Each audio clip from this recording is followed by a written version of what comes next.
পদত্যাগ করেছেন অন্তর্বর্তী সরকারের তথ্য উপদেষ্টা নাহিদ ইসলাম। নতুন রাজনৈতিক দল গঠনের লক্ষ্যে তার এ পদত্যাগ বলে জানা গেছে।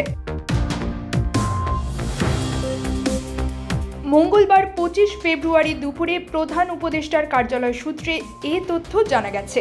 এদিকে দুপুরে প্রধান উপদেষ্টার বাসভবন যমুনায় উপদেষ্টা পরিষদের সদস্যরা অনির্ধারিত বৈঠকে বসেছে। দুপুর 2:30টার দিকে যমুনার সামনে এই বৈঠকের বিষয়ে সাংবাদিকদের জানানো হবে বলে প্রেস উইং থেকে জানানো হয়েছে। গত কয়েকদিন ধরেই গুঞ্জন চলছিল নাহিদ ইসলামের নেতৃত্বে নতুন রাজনৈতিক দল আসছে। উপদেষ্টা নাহিদ ইসলামও বেশ কয়েকবার জানিয়েছিলেন পদত্যাগ করেই তিনি নতুন দলে যোগ দেবেন। আজকে তার পদত্যাগের মধ্য দিয়ে সেই পথ অনেকটা সুগম হলো। আগামী শুক্রবার 28 ফেব্রুয়ারি নতুন রাজনৈতিক দল আত্মপ্রকাশের ঘোষণা দেওয়া হবে।